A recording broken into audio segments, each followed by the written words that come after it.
good, it's good. Facebook, what's going on? What's going on? I'm gonna go ahead and lower this.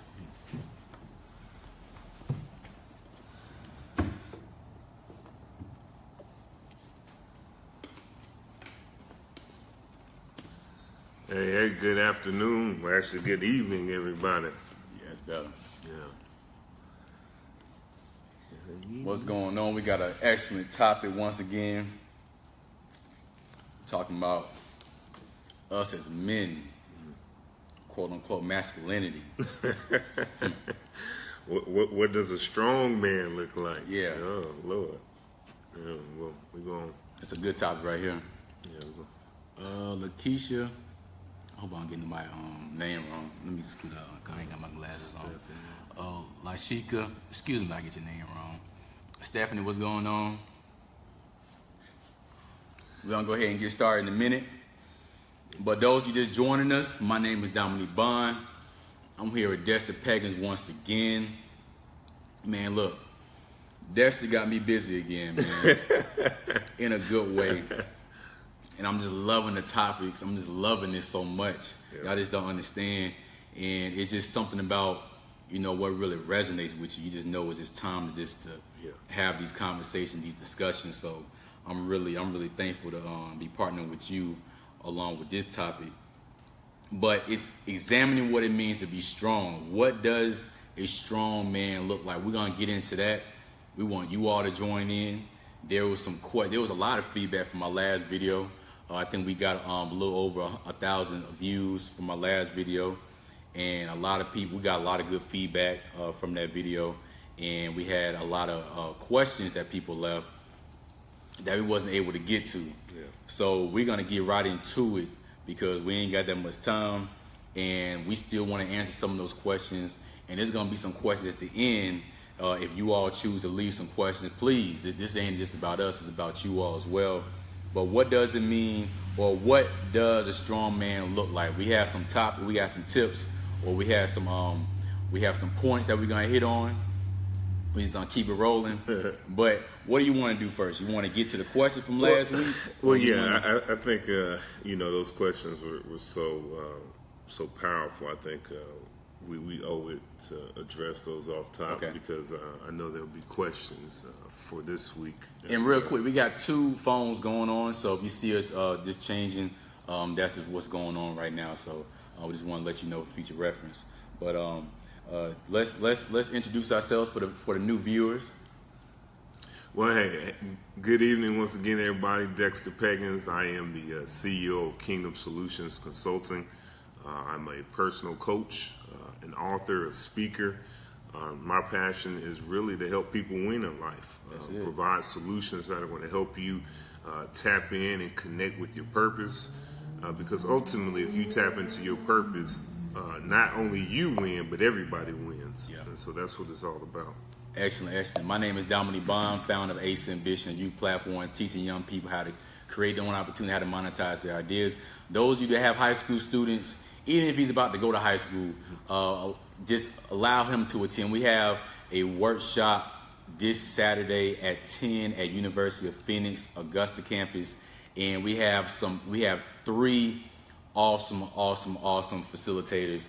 These folks know it. They have a lot of experience, and I know for a fact the kids that attend this event, they're gonna walk out with a lot of knowledge.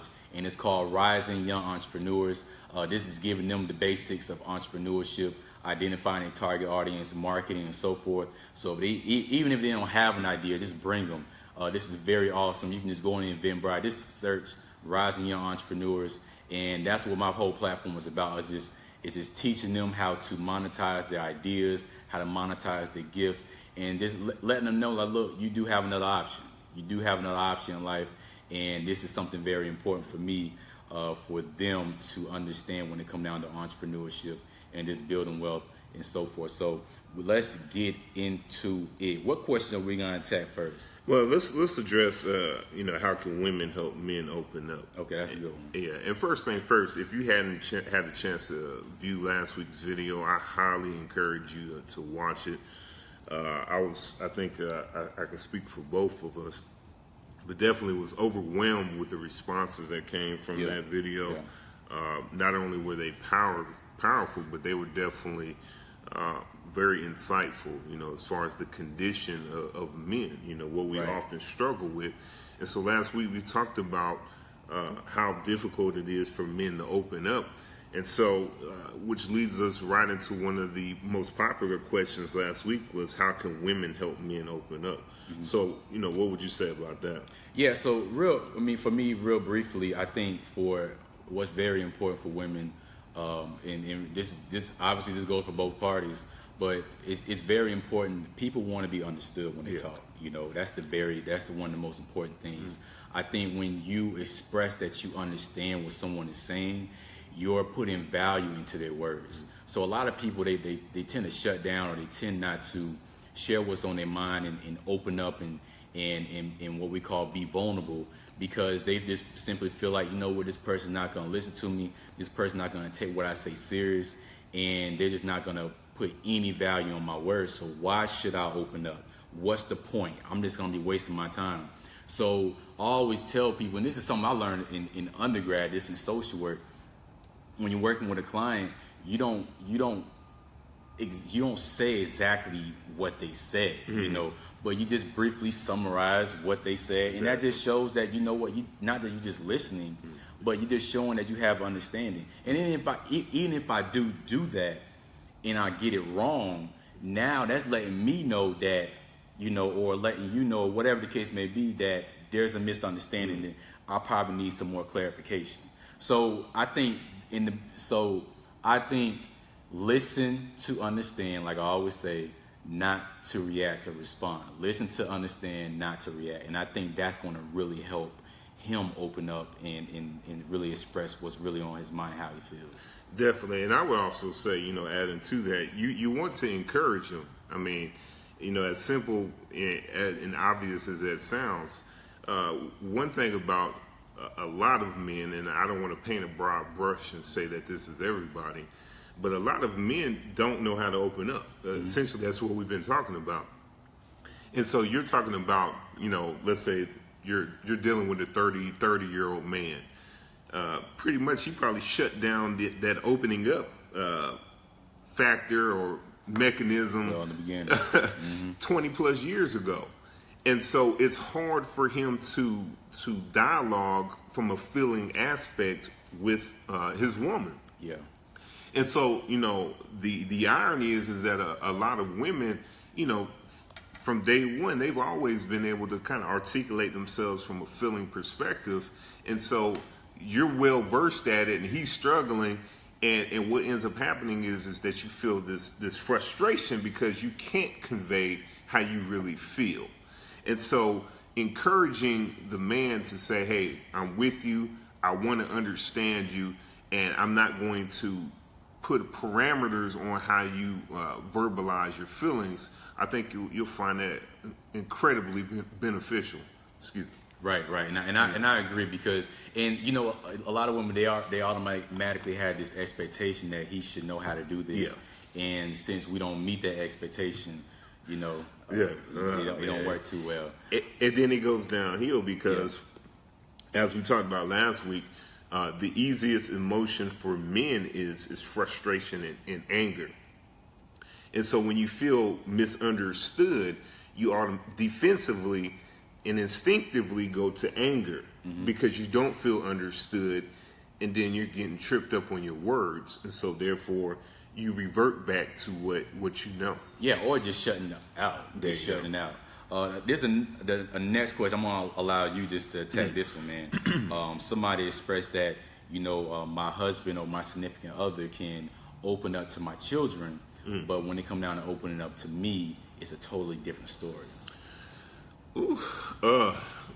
Well, yeah, okay. I saw that question. I also saw a question that said that the person's father wasn't able to articulate to them, but could do it to their grandchildren. Yeah.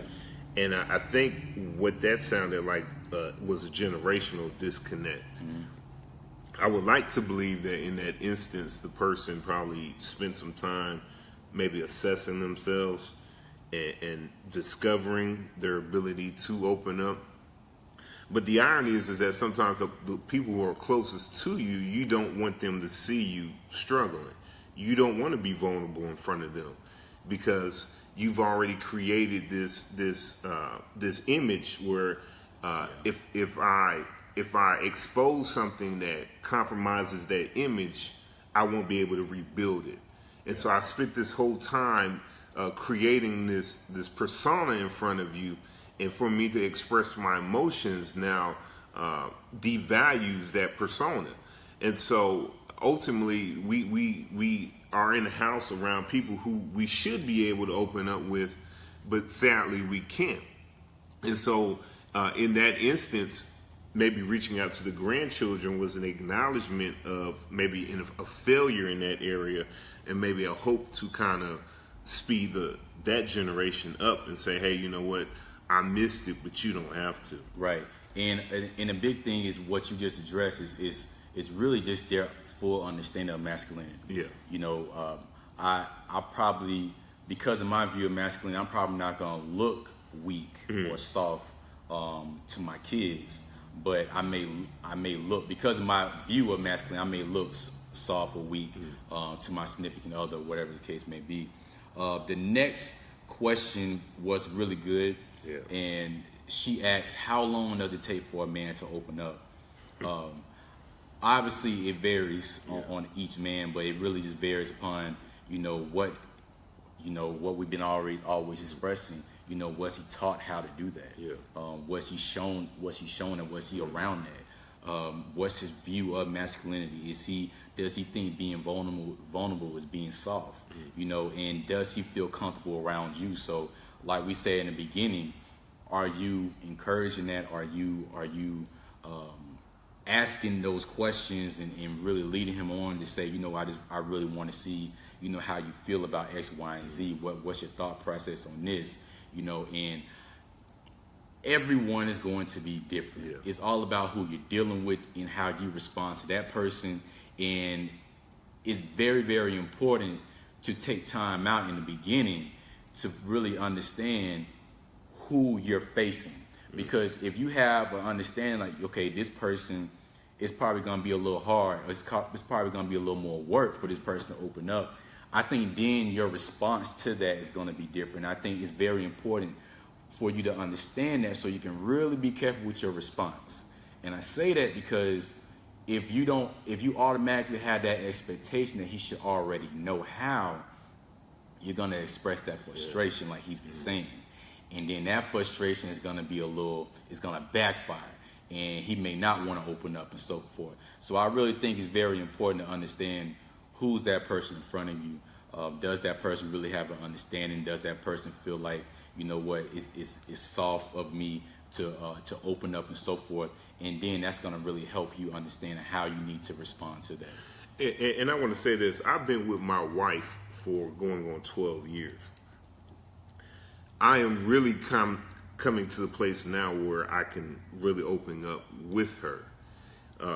There were times in my marriage when I was trying to open up, it wasn't so much that I was upset with her, it was the fact that I was upset about the fact that I didn't know how to be open with the person that I should be open with. It was frustrating to recognize that there was a communication breakdown. And as a man, I'm inherently wanting to always be able to fix things. And so I was upset at myself that I couldn't communicate what was going on in me. Mm-hmm. And so it would cause me to shut down. And so as far as the timetable, what I would say is that it's not so much the timetable, it's the process and the systems that you have in place that's going to help you expedite the process of being able to open up. For me, I had people, as I mentioned last week when I worked as a chaplain, I had people always saying, how do you feel? How do you feel? How do you feel? Yeah. And so it became an exercise of saying, okay, Dexter, you got to really start to identify what you feel. Mm-hmm. Not okay, not cool. Those aren't feelings, but how do you feel? And then I'll tell you the awesome thing about it is that if you can pinpoint a feeling, you can start to trace the root of a lot of the issues that you're dealing with. Yeah. And so and you can experience some tremendous healing in your life, And so, once again, it's not so much the time. Remember, it's the process and the systems that you have in place that will encourage that open line of communication. And you know what, man? It creates so much understanding, man, when you're able to, and you feel like it's okay to really express those emotions, because what we're feeling inside, we don't actually project all the time. You know what I'm saying? So we have our own way of showing anger. We may display anger, but inside we may be sad. You know, we may display that frustration, but deep down inside, we can be feeling something totally different. But when we're able to express that, that brings so much understanding, and it just helps with resolving issues, man. It makes a big difference. Oh yeah, and I tell you, I'm a person who walks around with his poker face on about 97% of the time. So yeah, but you'll never know what's going on because I keep it to myself. Right. The last question, real quick, from last week, one of my brothers asked, how can men make each other feel safe? I think that is an excellent question. So how can men help each other feel safe about expressing themselves and being vulnerable? First thing first, there has to be a trust. At the end of the day, if there's no trust, you're not going to be able to do it. Somebody's going to have to be brave enough to model it before other men, and what that does is that gives you the courage and the freedom to follow their example. I think oftentimes we talk about it, but we don't always see people doing it. And so nobody really wants to be the guinea pig per se. Nobody wants to really go out there first and just be vulnerable. And so if I trust you once again, and I know what I can trust you with, then I will hope that you would encourage me to share those things with you. Right. It can't be just a superficial friendship all the time.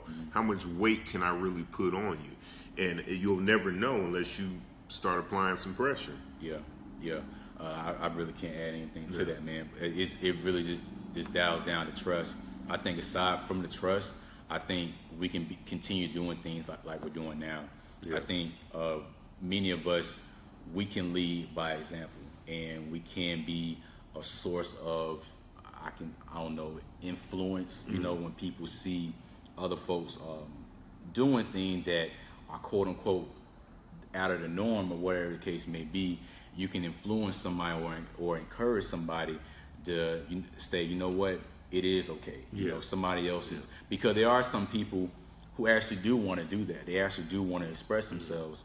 But like you said, they don't want to be that first one. But if we're that first one to do that, that's going to send positive signals that, you know what, bro, it's okay.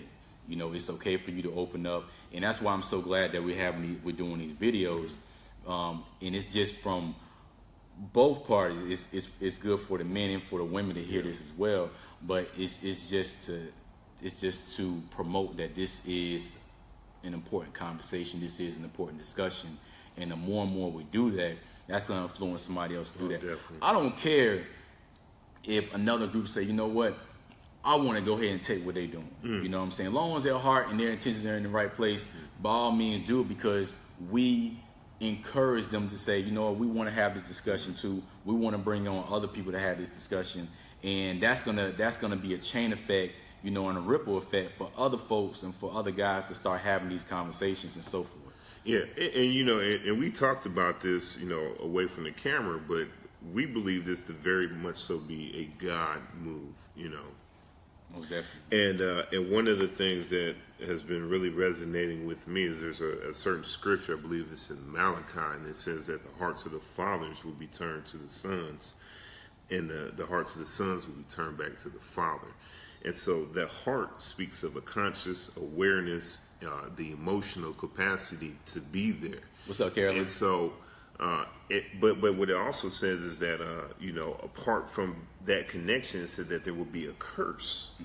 And so essentially, if you really think about how deep that is, our inability to be emotionally present for our sons, we're setting them up to be cursed. That's it. because now you have these grown men who are essentially they're like robots. We're robots. You know, we know anger, but we're going through life. We're angry. Somebody mentioned last week about the health, the negative health, How ramifications, health, yeah. About being stressed and all of that, Right. because we don't know how to let go of what we're feeling, and so that in and of itself is a curse. And so think about it, so men are going to have to be the ones who pull men back. We have to close the loop. Yeah. And so, I'm encouraged, whether it's us or whoever it is, if we're having the discussion, and not only the discussion, but men are starting to open up and become, and we're going to talk about it here shortly. But ultimately, if we can find some balance, I think we'll definitely benefit tremendously, not only as men, but as a society. Yeah. And once again, if you are just joining with us, we're talking about what does a strong man look like. We're examining what it means to be strong as a man. If you're just joining in with us, please share the video. We want people to see this. If you know somebody who needs to be viewing the video, please invite them to the video. Do that. Please share. Please like. Give us some feedback. If you have any questions, please drop it down in the comment section, and we'll go ahead and get to it. We don't have that much time, but we're going to get to some important points on what does it mean to be strong as a man, what does a strong man look like, and so forth. You want me to start off with the first point? Man, go ahead. All right. So when I looked at this topic, and he gave some great topics, and this is our second topic that we've been going on. And if you haven't already, please review or please look at our last video, which is on my page, on my timeline. But the first thing that came to mind was perseverance. And we understand what the word means, but sometimes I like to just go back and look at the definition, you know. And basically what it means is to step up despite how difficult the situation is. So no matter how difficult the situation is or the task is, you're still stepping up to it, you're still facing to it.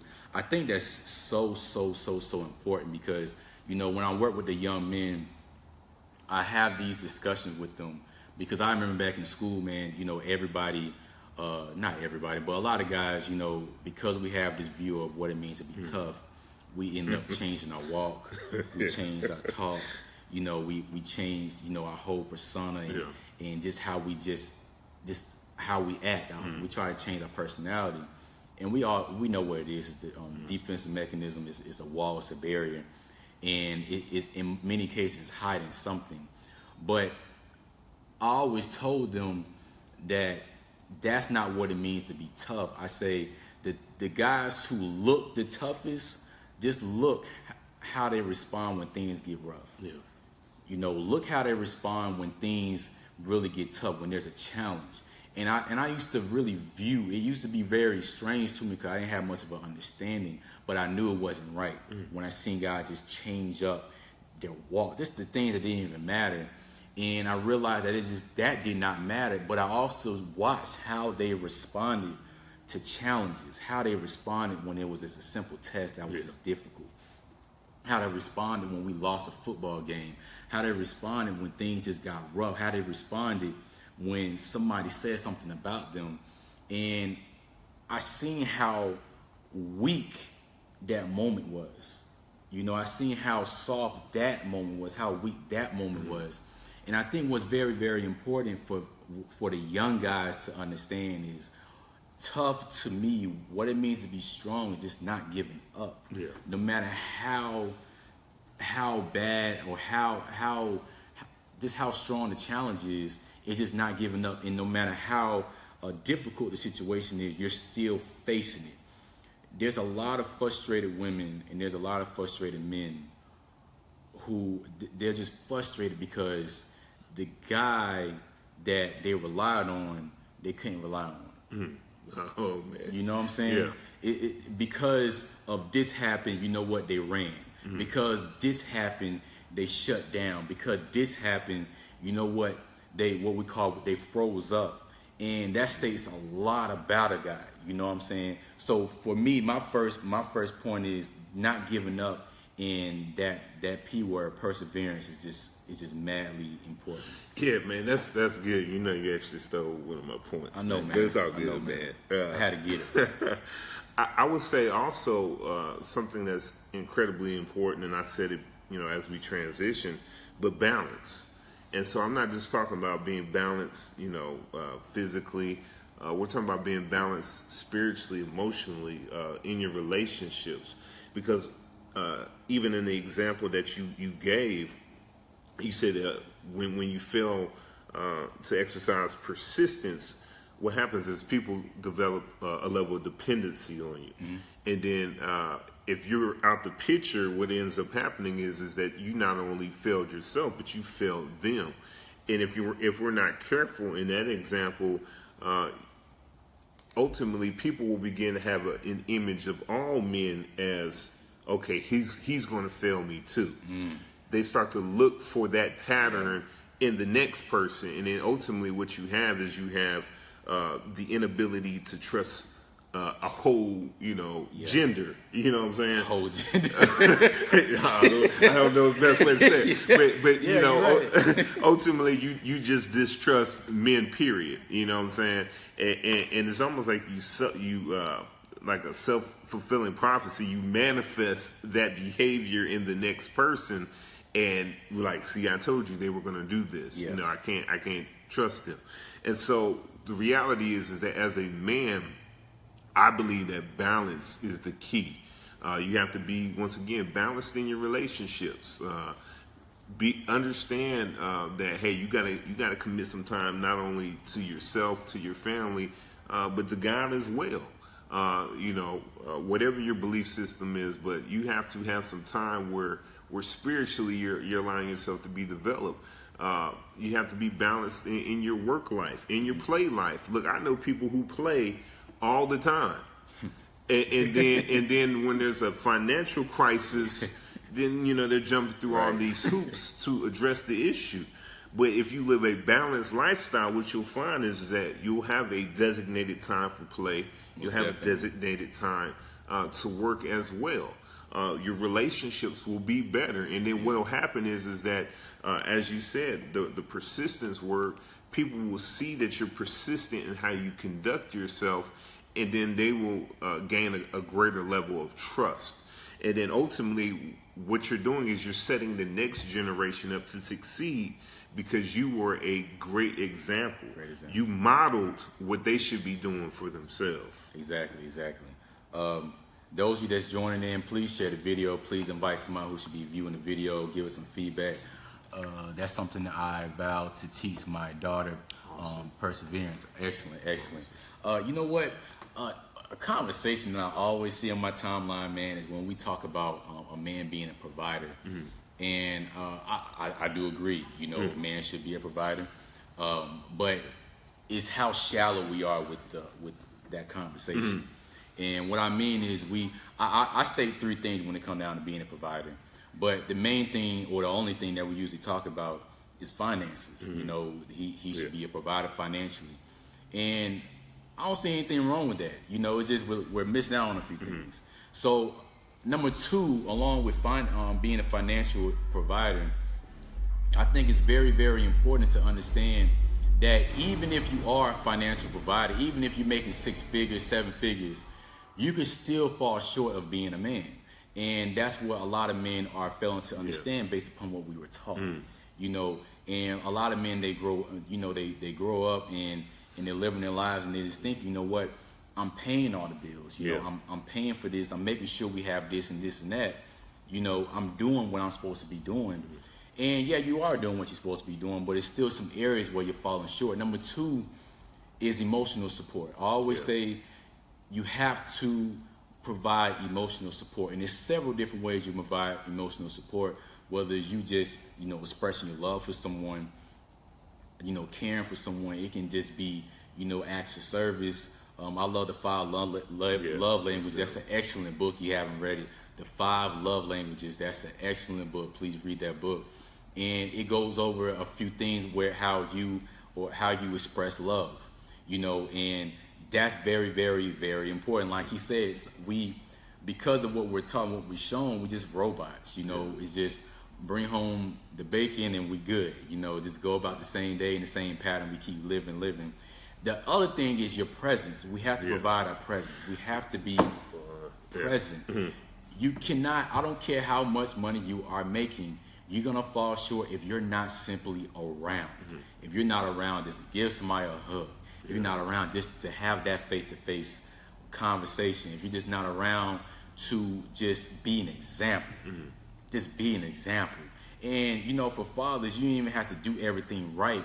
Even if you just do something wrong, just to see how you responded when you did something wrong. Just to see, just to state that, I slipped up. Yeah. Now that young brother that's watching you saying, it's okay for me to own up to my mistakes. Yeah. So the three things that I always state when it comes down to being a provider is finances, emotional support, and your presence. Mm-hmm. Well, I mean, that's good you said that. Let's consider this. Once upon a time, and still in many regards today, manhood was we found our image in our ability to provide. Mm-hmm. That was the standard, that a man, if he could provide, he was a man. Yeah. And we've always assumed that to be the material, the food, the house, that was always the measure of manhood.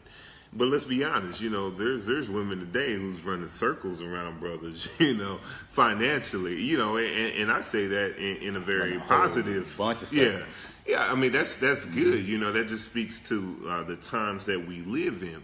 And so if you still hold on to the mindset that my manhood is connected to my ability to provide, let's go there, and man. now your spouse, she makes more money than you, then you're screwed, because your whole image was that I'm the breadwinner. Mm-hmm. And so, like you said, that the provision aspect is not solely limited to financial. Mm-hmm. It is being present.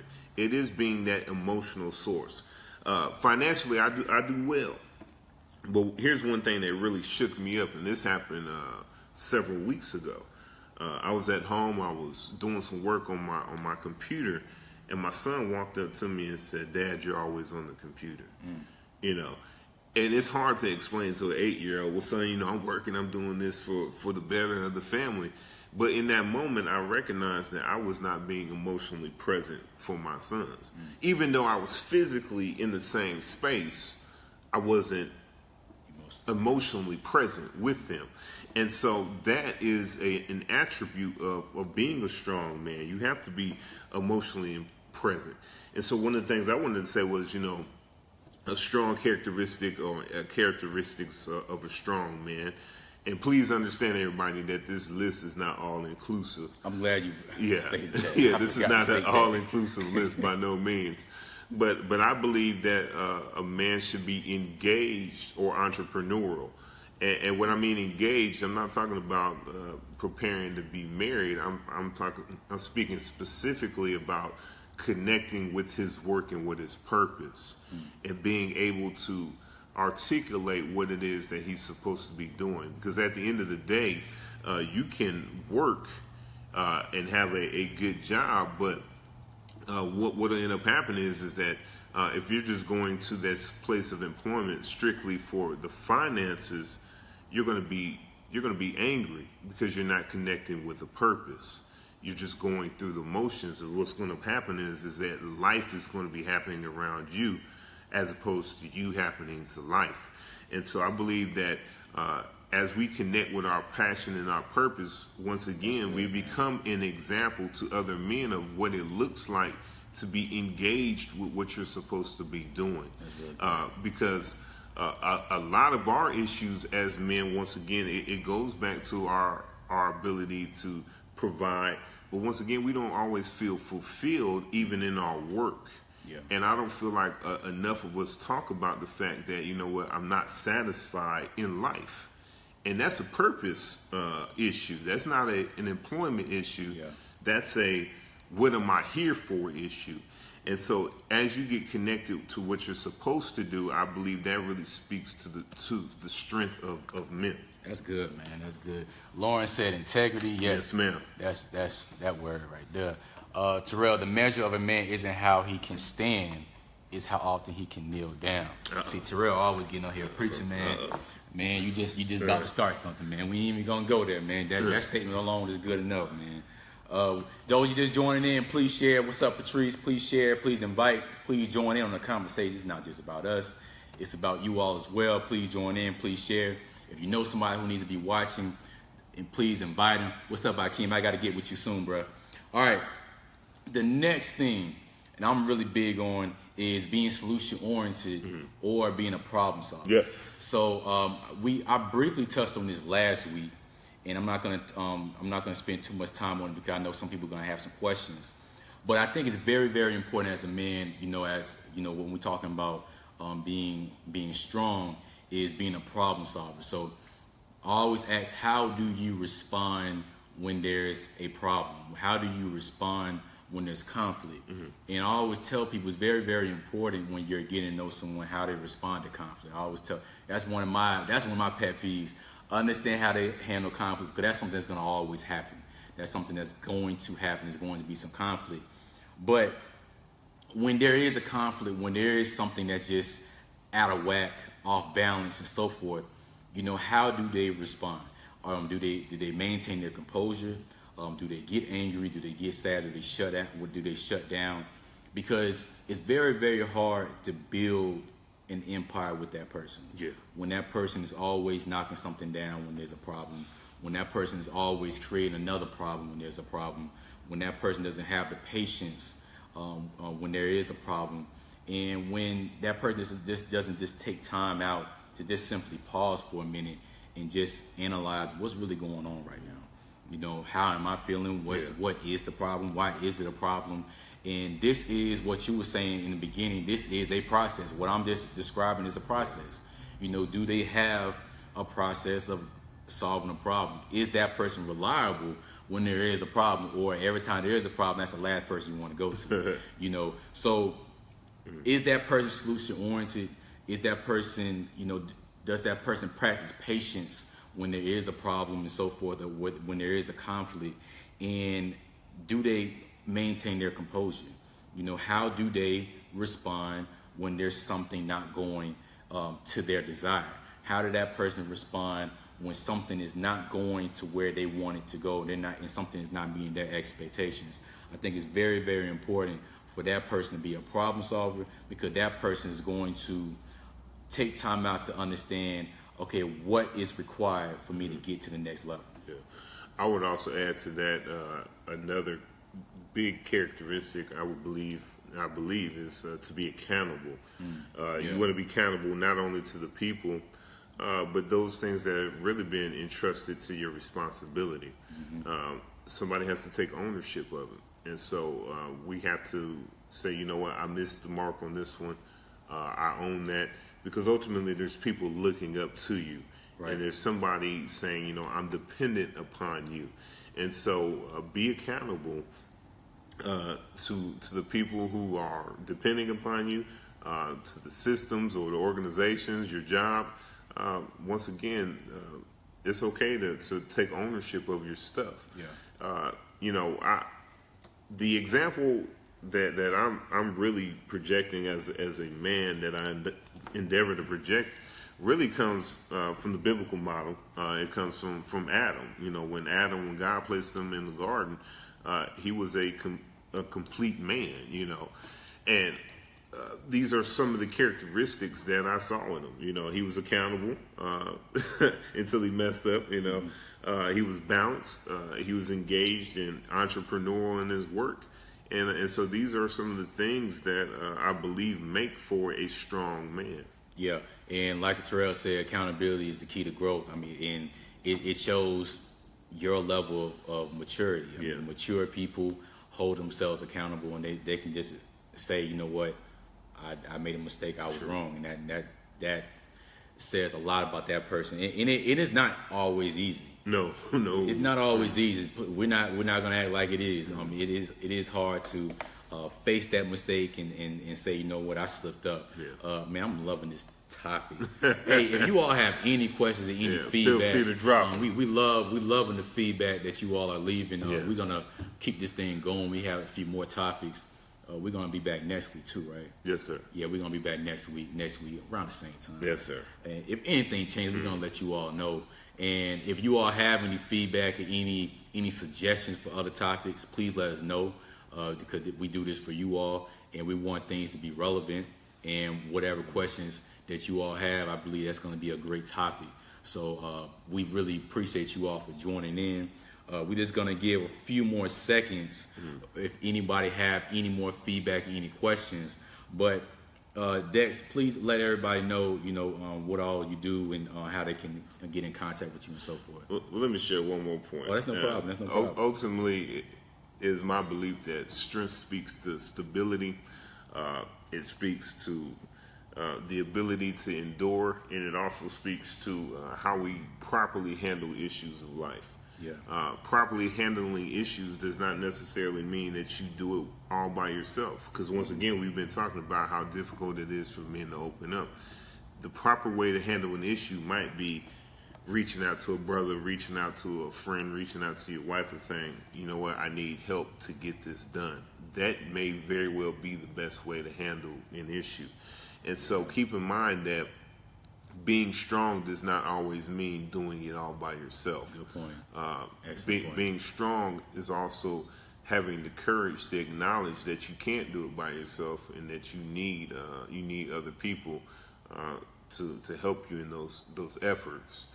But as you were saying, because I stay reaching out to folks, I'm like, bro, I can't do it by myself. Yeah. I can go live, but why not go live with somebody else and we can make it even better? What kind of practices can a man do to become a strong man? Okay, you wanna? What kind of practices can a man do to become a strong man?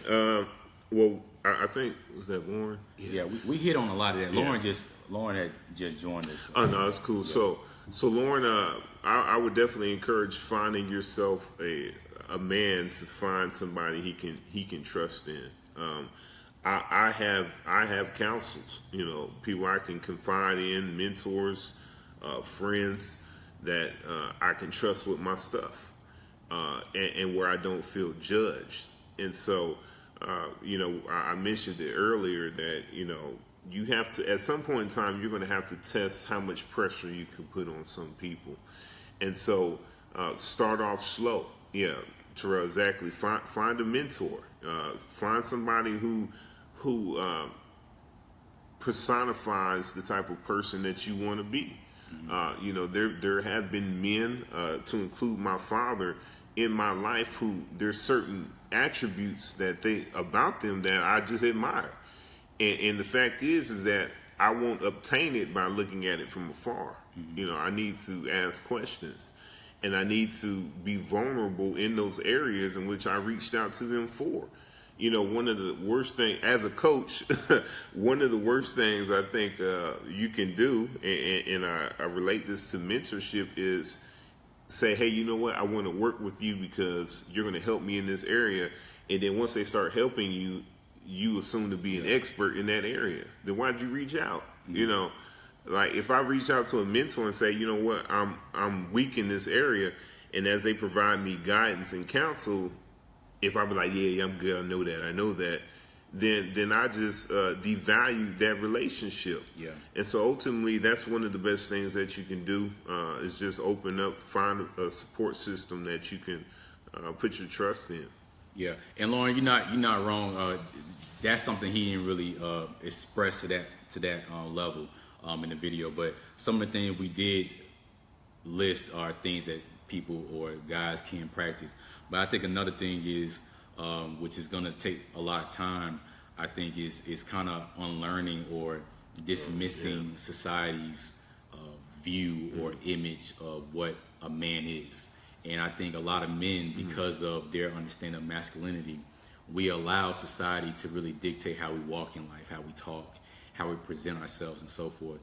So many of us actually are not being our authentic selves because of the pressure or the peer pressure from society. because we want to put on this image that we think is acceptable to society. So we have to really just take time out to develop, our values and having that integrity and understanding that it is okay to express ourselves. It is okay, or I'm more to it than just an ATM.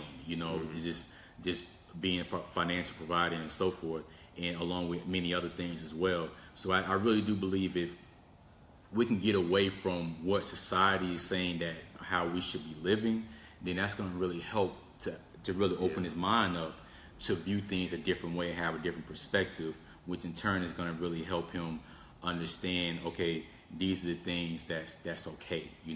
These are the things that's probably not okay. Because there's a lot of things that we just don't think is okay, and I think that's going to really help. Well, and let me share this real quick. I mentioned it before on a different video, but there's actually a tool called a genogram. And I use that when I work with guys who are incarcerated. What a genogram does, and I would encourage you to Google it. What it does is it's almost like a family tree, but you identify behaviors that exist in your family. And so you pretty much identify everybody in your family on your paternal side, maternal side, as far back as you can go. I'm talking about great-grandparents all the way down to you. Right. And then you identify things that existed within them, maybe alcoholism, maybe domestic abuse, maybe I'm talking about rape. It's very serious stuff.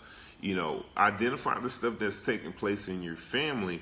And what you'll find is that a lot of those attitudes, a lot of the attitudes towards those behaviors have actually dwindled themselves down into you. And so what you got to ask yourself is, okay, do I hold on to this as my truth, or do I want to do something about it and address this? Because just because it was passed down does not necessarily mean that is right. Mm-hmm. And so from a male perspective, a lot of what we're talking about has come down generationally. We're talking about our inability to open up and say, hey, I'm dealing with these issues. Because when we were kids, we were taught that men, we don't emote. We just suck it up and we deal with it. And then what you'll find is that you'll find that your great grandfather had that same attitude. Your great-great-grandfather may have been, say, abandoned at 12 years old, and he had to become the man. Right. And so, he lived a rough life, a hard life. And so those attitudes find themselves in you, and that becomes your perception of manhood. Right. Let's go. Just food to highlight it. Have the ability to self-assess. That's very important. Yeah. Are there any other questions before we wrap things up? Any other questions?